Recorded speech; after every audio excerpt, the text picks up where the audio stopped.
Hello there guys, welcome back to Younes Talks Football, welcome back to a brand new video. I hope all of you are doing well today as this is your preview, long awaited preview. Wolves versus Chelsea, we're going to look into this. It's the Christmas Eve kickoff. I thought that is something that I'd never have to say. And I know many fans are not happy with it. The ones that are going to the game, I think, are going to be taking a banner that's been made by the Chelsea Supporters Trust saying supporters, not customers. I agree, but I feel like that shouldn't just be illustrated on one day, you know, because of the Christmas Eve. I feel like that's just a general consensus of the way that supporters are treated nowadays. But anyway, that's a debate for a different day. We're going to get into this whole fixture and what to expect. But before we do, in order to catch tomorrow, there will be the watch along. So make sure you're here for that. There will be a review after the game. Make sure you're subscribed. Hit the notification bell to be notified once I have uploaded. And on top of that, make sure that you guys are here and glued for all of the content as it drops. So much appreciated. Socials in the description, and don't forget to smash a like if you do enjoy this. Let's get cracking. Wolves versus Chelsea. This is a game, weirdly enough, on the calendar, when I look at the calendar, it's this game that I see as one of those games where I just don't like. You know, off the bat, I look at it and I go, our history there is not good at the Molineux. It's not. And albeit, right now, Chelsea fans are feeling better. I'd say relatively, a little bit. Because we managed to make it through to a semi-final of a tournament. Unbelievable. We didn't think that was going to happen. One late mistake in the game got us back into the game, and all of a sudden, boom, all guns blazing, and we're up there, and we win the penalty shootout, and we find ourselves in the semi-final where we've got to play Middlesbrough. You know, so that's fantastic. So spirits are a little higher than usual, I would say. But I am not going down that route. Whether you like it or don't, you know me, I'm going to tell you how I feel. I am not going to go down that route of, oh, everything's okay. It's sorted. We're all right now. Like, no. And this game, for me, has a big question mark on it. Remember what I'm saying here. This is going to be a hard game. This is going to be a very hard game. This is going to be harder than it should be. Why? Because the level of the team is still the level of the team. And Wolves have this thing over us at the Molineux, and I don't know what it is, but we go there, we struggle, right? But on top of that, they're 3 points behind us. If we look at the Premier League table today, because of the games and what went down, Bournemouth coming, I don't know if they were behind, but they won 3-2 against Nottingham Forest. And for that reason, they are now level on points with us. 10th and 11th are now level.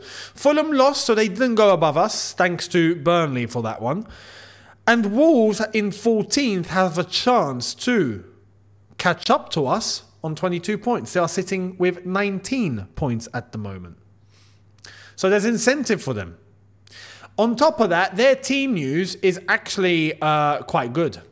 They've got Pedro Neto that has managed to recover just in time. He is now back and available after 2 months out, right? So he'll be involved. Semedo has recovered from illness, so he's involved. And their goalkeeper, Jose Sarr, is now fit again after a shoulder injury that initially kept him out. So when you look at that, fantastic. For Wolves, fantastic. For us, Reece James is out. Enzo is going to be out of this because of his hernia, it seems. And this is definitely going to be not going to be a 1 week issue. I reckon Enzo's out for a little bit of time now. So that is, yeah. Which brings questions. It brings questions because who are we going to play and how are we going to play? Lavia is back in full training, but he's not ready. There are other players there that have returned to training, but they're not so sure that they're going to be involved. Madueke, for example. And Nkunku is back, but he's not going to be able to play 90 minutes. He's not there yet. And Pochettino, in the press conference, went absolutely crazy, correctly so, in the context of what he was addressing. I fully agree with what he said. Players need to understand that if they're not ready, they're not ready. No matter how badly they want to play, they're not ready. But it wasn't just that. Pochettino addressed the entourage of the players. And I think he was talking about Nkunku specifically here, because he did mention Nkunku by name. And when you're looking at the players that have been out for a little while, Nkunku and Lavia, that's all there is, that are close to fitness. Lavia's just come back to full-team training, but Lavia's just come back to full-team training. So I don't suspect that he was talking about Lavia's entourage, but Nkunku's the one that's just managed to start playing again. I think he was talking about Nkunku's entourage when he was saying that even the entourage of the player needs to understand that the player's not ready, they're not ready, and they can't play if they can't play, and even if they want to play and everyone's upset, we're upset, we want them to play, but they can't play. He went off on one. And that is correct in what he said, but I find it weird that he's got to address it publicly. When you've got to address something like that publicly, it means that you're sending a message. For me, there's no message to send. If the entourage of Nkunku, for example, the entourage of any player has got a problem, I'm addressing them directly and I'm telling them to their faces, listen, mate, hush your gums, the player's not ready. You can pipe up as much as you want. He's not going to play as much as you want him to play. I want him to play. He wants to play. He can't play. End of story. Get out my office. So I don't understand why he's got to address it publicly. But anyway, we'll see what happens there. But he's right in saying that the levels are the levels. You can't just bring in a player that's been injured for ages, just throw him in for 90 minutes. So I'm not so sure Nkunku's going to be able to play 90. Which means that we're going to have to shift the team a little bit. Now, in terms of the team and what I expect to happen, listen, there is one fundamental that I do not want to see compromised tomorrow. What is that fundamental? The fullbacks. Shout out to, who was it? Was it Shiraz? There's a, well, she's an up and coming journalist, I would say, and she's done loads of things with the club. So she's worked with Chelsea, but it's Siraya, and obviously her handle on X is Siraya Shiraz.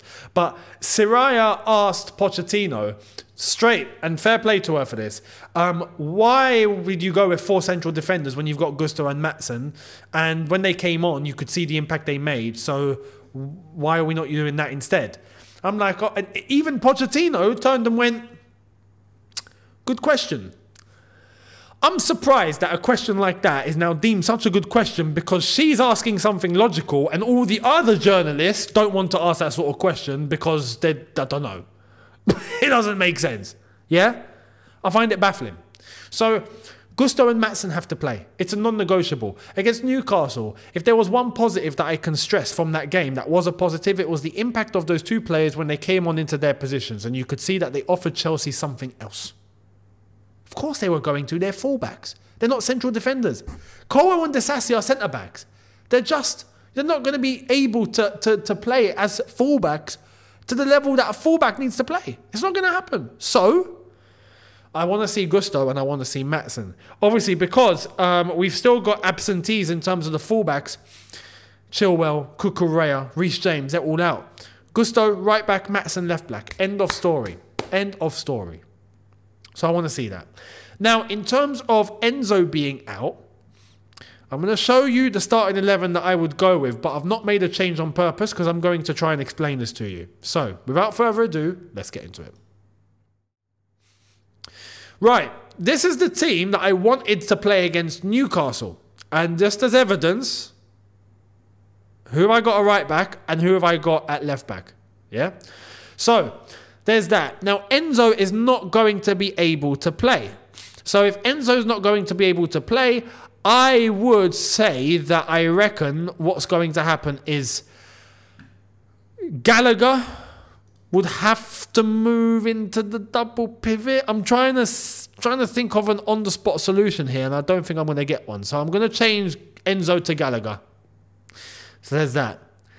Gallagher, I feel like, because he's in the double pivot and he's going to be playing alongside Caicedo, then we're going to have to move Cole Palmer to the 10 role. And as a result, if Cole Palmer is playing as the 10, then Sterling will end up moving over to the right-hand side. And on the left-hand side, I think we're going to end up with Mudryk. So if this is going to be the only solution as far as I'm concerned, then I think that's it. That is what I think is going to happen. Fullbacks are fullbacks there on the pitch. Thiago Silva and Badiashile alongside him. For now, look, that seems to be the partnership that we're rolling with, so just let it roll. Keep it going. Yes, Badiashile made an absolute howler against Newcastle, but keep this centre-back pairing, because we need to build on a centre-back pairing that we're going to stick with. Simple as that. Levi Colwell's probably got work to do to get back into the team, if we're being honest. And it's technically not his fault because he's playing in a position that's not his position. But I would have loved to have Levi Colwell just play at centre-back from start to finish. Because I think with consistency, Levi Colwell actually ends up being quite decent. But anyway, Badiashile for me is a good defender. And one mistake isn't going to change that. So those two, central defence. Midfield, Caicedo, no Enzo, Gallagher alongside him. We're going to have to do it. Because if you're choosing between Gallagher and Ugochukwu, who are you going to play? I will go Gallagher. Even if it's in the double pivot. Or if it means that Gallagher can have a bit of license to move forward. But we've got to really be careful with that because Caicedo can get caught out. And Caicedo is not as destructive as a traditional defensive midfielder. You know, it'd be nice to have Lavia in this team, I would say. But that's why Gallagher's got to make sure that he's compensating well and he's playing double duty. He's got to really be careful and be there to protect Caicedo so he can defend with him. Palmer just ahead of him, and that would actually help Gallagher to maybe sit a little bit. And then the front three, Mudryk, who got the goal against Newcastle. I actually find it do I want to say a bad thing? I don't like starting Mudryk. I like bringing Mudryk off the bench. I feel like he has big room for impact. But when he starts, it's like it can be flat. So I worry. A place like Wolves, Molineux, I worry. I worry that he'll ghost. We'll see. Sterling on the right-hand side and up top, Nicholas Jackson. I don't feel like there's any other possibility that we can go with. So let me know your thoughts down below. Let me know your starting 11s. But that would be my starting 11. And as I tell you guys to hit the subscribe button as I'm about to drop the prediction on all of you.